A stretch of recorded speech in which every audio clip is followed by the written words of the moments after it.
Imagine what it would be like to be homeless in a city under curfew and in lockdown. When your everyday life has been turned upside down and it becomes illegal to be on the street.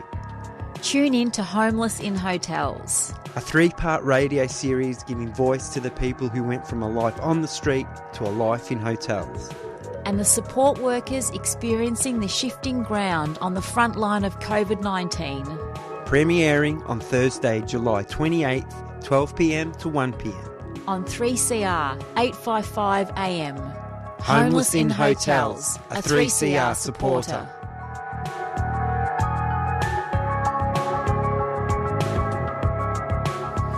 And you're back with Annie on 3CR Breakfast, and we've got the makers of this fantastic series in the studio with me at the moment, Spike and Kelly. G'day, you guys. Good morning, Annie. How you going, Annie? Goody. This is an extraordinary thing. I was wondering, to begin with, how you were able to speak to the people who this amazing onslaught of COVID off the streets into hotel rooms. How did you actually get to speak to them to find out what their experiences were? Well, that was pretty easy, wasn't it, Spike? We pretty much relied on our networks. Yes. Yeah. Like I work. I do some. I was doing some peer outreach with a local homeless health service, and just developing, I guess, relationships with the people that we support. And also colleagues that work in at the same organisation. We were able to have conversations, and they were able to put forward names that they thought would be up to discussing, their I guess their situation. This is very traumatic, wasn't it? Yeah. It was amazing. So how? I mean, COVID hit, and then the government made orders. It will be so. So what happened to? And, of course, homeless people, there's a whole range of reasons for why people are actually on the street. So bundling all these people with all their various needs into hotel rooms, how quickly did that happen? Well, I guess it happened over time. I guess, so the way that the information was shared was problematic. Right. Yeah, because there wasn't a public announcement. No. It wasn't as if they were sharing flyers. So it was through outreach workers from particular organisations that were funded to provide the accommodation. Yes. And so people were hearing it from different... So there's a number of organisations that do that type of outreach work, like street outreach work. Yeah. And so people were finding out from, in dribs and drabs what this emergency accommodation or this hotel accommodation was going to be like, and so how to apply, how you get in. There must have been a lot of fear. There was definitely a lot of fear, because as the teaser, the intro sort of highlights, it became illegal. So all that effort to be on the street, what Robert Doyle tried to make, being asleep on the foot, what they tried to make illegal in 2017 came to pass overnight through the emergency powers, through the emergency, the legislation that was passed. And, of course, people who are sort of bourgeois or working class with houses would think that they're doing a good turn. This is a good thing to do. I mean, it's good because it's because of the health imperatives. But people probably don't realise the issues for people who are on the street. And the peers that we spoke to, they did understand that it was a health measure. Like they had to stay in a hotel accommodation to protect the community from the coronavirus. But what the series reveals is that, it's a big step moving from the footpath. Suddenly, a life of freedom. You can walk around whenever you like. Suddenly you're in hotel accommodation. You get a sense of a bit of self-worth about yourself and start thinking about how you might like to, get out of homelessness and move forward in your life. And, some of the people that we spoke to, and which the series reveals, is that the lack of services that were there for people, you know, and what was the exit plan? What's going to happen to us now after here, you know? Of course. And so there was this constant anxiety with people. They have this accommodation now. How long is it going to last for? You know, the series also reveals that the funding for this was in like 2-week stints. Yeah. Services were told you could have funding for 2 weeks and then you'd have to apply again. So it was very ad hoc, very tenuous. And that really paperwork driven. Yeah, and the workers, they said they felt like travel agents constantly having to ring hotels and organise accommodation, like, you know, week to week. It was pretty crazy. And what about the interaction with the hotels and motels? How did that? I mean, did that mean that people had to move to outer suburbs or what? Yeah, they were in some everywhere, cases, yes. That they didn't know anything about. That's right, and I think that's a really important point. They had no control over where they were going, right? How long they were going to stay. The people, and I think just going back a little bit is so when you have. Like, people have their routines, especially people that are sleeping rough have a routine. They know where they can get their breakfast. They know where they can get their shower. They know that because everyone's appointment, all their contact with their support workers, that all fell through. And not all organisations were able to arrange telephone conversation. Not everyone has phones.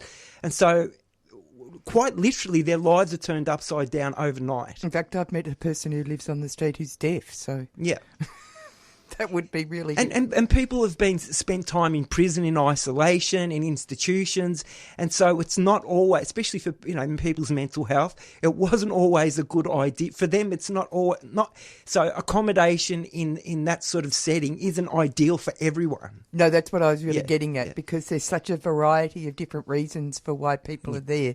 I mean, some people have lost their footing and have no place, don't have any money to actually, and so then they build a life on the streets, which all humans create routines. The things that are happening to people on the street are the same things that are happening to people who aren't on the street. Yeah.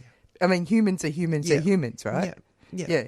100%. And I guess, well, I get what I know. It's a very, as Kelly was saying, it's a lot of people had their bags packed a lot of the time because they didn't know how long it was going to last. And that sort of insecurity, if you had any like AOD or mental health issues, it added to the stress that you were experiencing. And yeah, it made, in a lot of instances, many instances, it made life even more complicated. But there's just to be, I guess, just for a bit of balance for some people.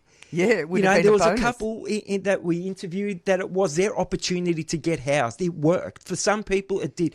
The hotel accommodation wasn't home, but it led to housing. Wow. The increased sort of impetus into the outreach work for a minority of people worked out really well. You know, but for the majority, from the people that we spoke to, what their biggest concern was what next, and the environment that they were put in while they were in this accommodation, because there's certain, like we all have people that we want to avoid in our lives. Yeah. Do you know what I mean? Like, oh my God. I hadn't even thought of that. So, we all, I guess, they share an experience of homelessness. That doesn't mean that everyone who's homeless gets along. That's right. Yeah. In fact, it could be a bit scary. Yes, and the series Dangerous. Definitely does reveal that. Yeah. Yeah.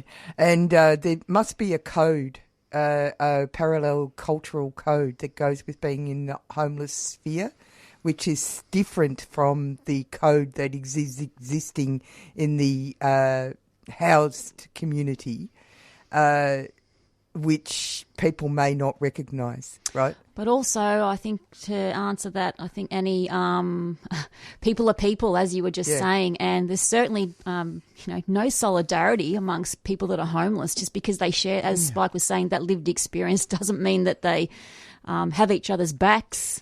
No. At all. And that's what I mean. I don't mean code as in a code of honour. I mean a code about how one should do things in relation to each other. Like who's a powerful person, who's not a powerful person. You know what I mean? Yeah. All those things. I guess that sort of hierarchy, that personality hierarchy yeah. exists everywhere, and yeah, that's what I was getting at. And when you have the freedom to be able to move from one place to another, you can avoid confrontation, you can avoid difficult situations. But when you're forced into a building with people that you may not have anything in common with, it increases people's stress and And someone was murdered during the hotel accommodation stay. We don't cover that in the series, but one of our peers did mention that someone was murdered at the front of one of the hotels, and that may have been because everybody that was homeless was brought together and dumped in the one place, So, yeah, it led to a lot of tension. Like, it's difficult to, I guess, what the alternative... I think what this points to is when you don't have a human rights-based housing policy, when you don't build public housing, the authorities, I guess, in inverted commas, have too much power over. They have too much power. They have too much control, and the only option was this hotel thing. Yeah. If there was a commitment to build public housing a long time ago, that we had that. They wouldn't be forced into this improvised ad hoc thing. Also, I was wondering about the hotels because, doesn't that give them more power than that probably should? And also, isn't it an expensive option? Very much so. Well, one of our peers did say that they feel rather cynical about it, that as the hotel industry was ailing, suddenly they got all this cash to house poor people. Yeah. So it was a kind of boon for them. Yeah, very interesting. And they're not they weren't trained. No, they weren't trained to manage well, I guess the whole thing was about people were being managed, but they didn't have, they didn't get into the hotel industry to work with. They just had no idea what was going on. They're not part of social services. No. That's right. And neither should they be either. No, that's exactly right. And then there's the other thing of people who live are dealing with living outside. Inside is a whole other issue, isn't it? Because that's the thing about that kind of living. It's all about routines, but it's about internal routines, not external routines, right? Yeah, and also, people that are in that sort of situation may sleep on somebody's couch on one night, may stay at a shelter on another night, and so they do their thing. Yeah, and they're not responsible for the world around them in that way. So all those other options were taken away. Mm. And so that would had a big impact on their mental health, and so and the whole AOD stuff, like that's alcohol and other drugs. Yeah, like people self-medicate to cope, and when you're under more stress, as someone that's from the AOD community, I self-medicate when I'm really stressed, and I can imagine. And people spoke to that there was a short increase in benefits. And so when you're in a stressful situation, people do what they need to do to get through. Mm. And that sort of increases issues. The people who are working as support workers, you also cover that. Yes, we do. Yes. Yeah, and so their voice is in there as well. They must have quite a lot of opinions about this. Yeah, and it's great to get their perspectives. It is, but it's a difficult space. I think that was really valuable. Having the voices of people that were providing support to their to the people. It's sort of like the lynch between the two worlds, aren't they? It's like a bridge, I guess. Between. It's a very difficult space to be in because you're trying to protect people's privacy. The confidentiality of their situation, and be respectful. Yeah, and be exactly, and also, and to be able to continue the support that they're providing, and also knowing that it wasn't a great for many of their, I guess, clients. I don't like using that word. It was, I guess I'm repeating myself. It increased a lot of the strain that they are experiencing. Yeah, and so the support worker becomes the face of pushing people around. Yeah, basically. It's a difficult. Yeah. Well, that's right. And there's some very fine people who definitely work in this space because it's a really tricky space. Tell me about, we'll go back to the making of this documentary, Homeless in Hotels. It's done in 3 parts. Tell us about how you built it, you know, because it's a project, it's a radio project. It's about giving people voice, but when it comes down to the brass tacks, it's a piece of art as well. So tell us about how you've done that. Well, it's about coming up with the... initially it was Spike who said, you know, these voices haven't been heard. They really need to be documented.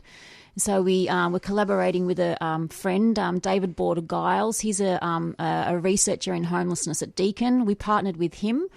And we also found out that there was a grant going from the Regina Brindle Foundation, and they're set up to provide grants to alcohol and other drug and mental health peers and consumers to create projects in the community that give voice to that community. So we applied for the grant and we won it.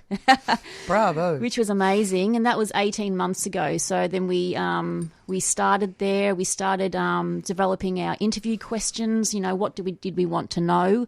And we started reaching out through our networks and getting our peers, organising interviews throughout the winter of last year. And that was hard with lockdowns, coming in and out of lockdown.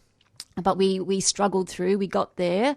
And then the big job comes to, okay, now we have all this information, all this data. How do we tell these stories? What stories are we going to tell based on what our peers and workers have told us? And so that's the crafts. And you have a responsibility too. That's people. Right. Yeah. And that's why 3CR is so good. Yes. Yeah. And so, and that took all the transcribing of all the interviews. That took a while, and then bringing that all together and crafting these stories. And we came down to making 3 episodes. Which are an hour long, right?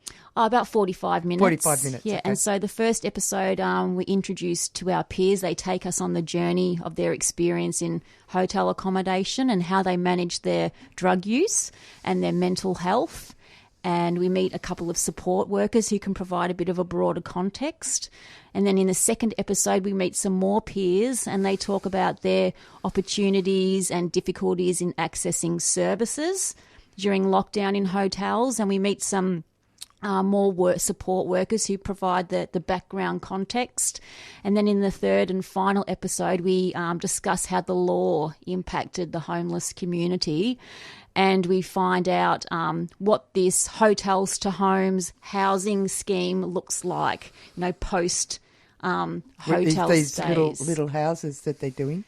Well, that's one of the response. I mean, that's a lot. That's been going on. The small house thing is just tiny house. Yeah, the tiny house. Tiny house. Yeah, it's that's been a response to the homelessness issue. I guess that's been going for about almost a decade.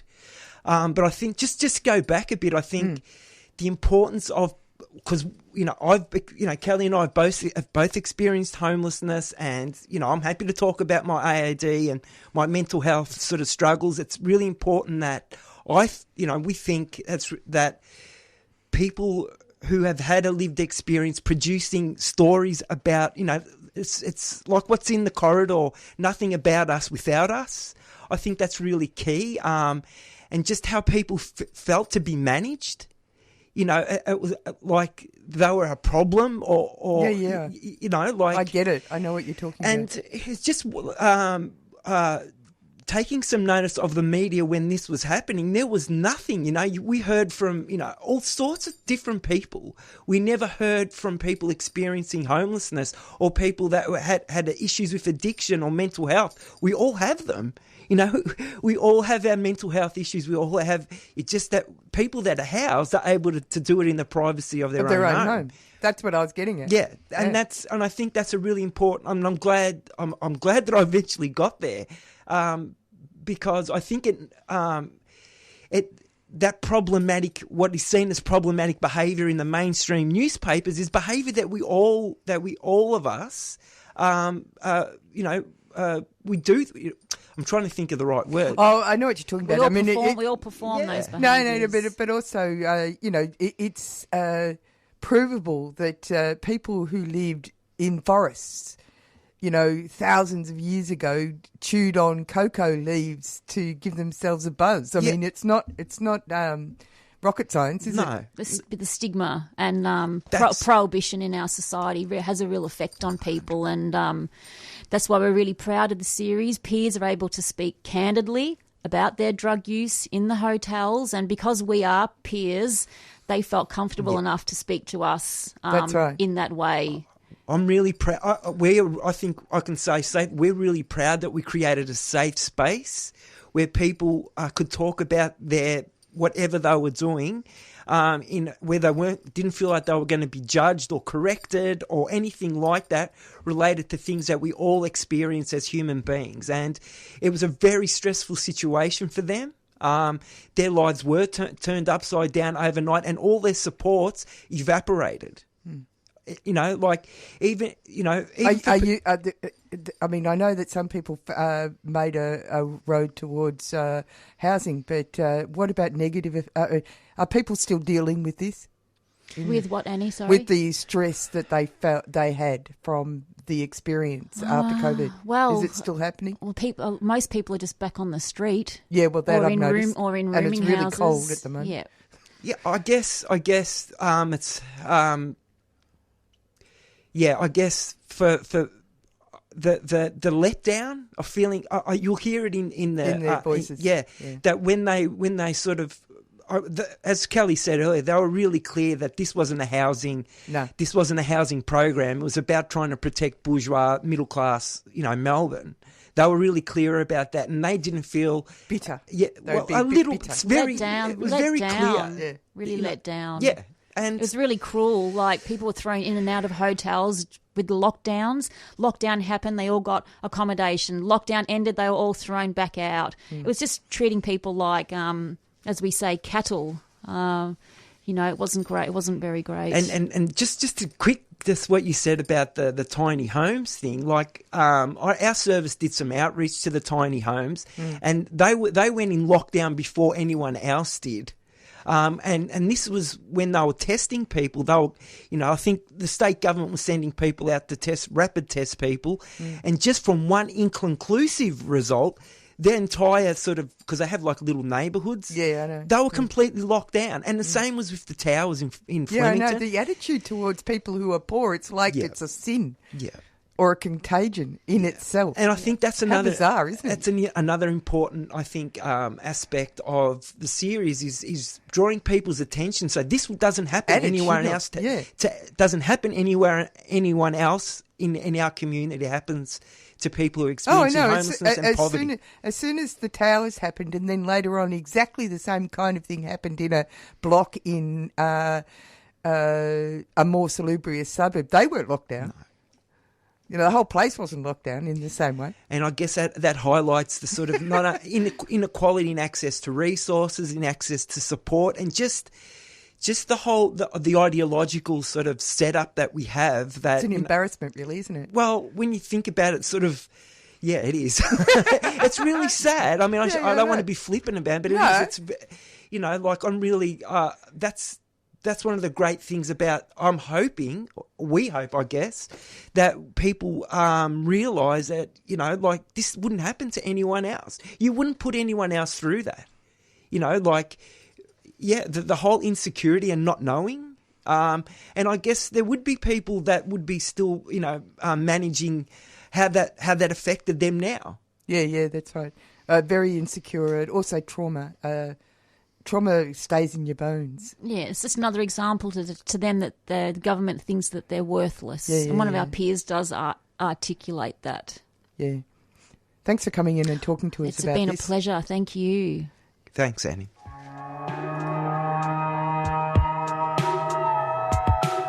Imagine what it would be like to be homeless in a city under curfew and in lockdown. When your everyday life has been turned upside down and it becomes illegal to be on the street. Tune in to Homeless in Hotels, a 3-part radio series giving voice to the people who went from a life on the street to a life in hotels. And the support workers experiencing the shifting ground on the front line of COVID-19. Premiering on Thursday, July 28th, 12 p.m. to 1 p.m. on 3CR 855 AM. Homeless in Hotels, a 3CR supporter.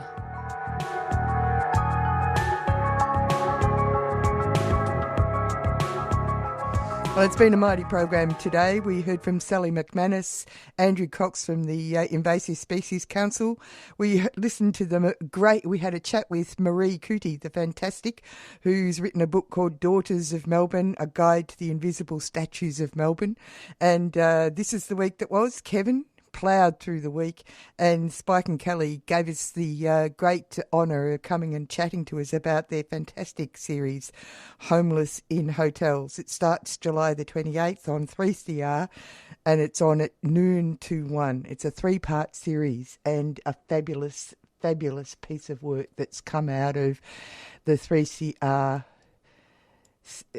world of radio making.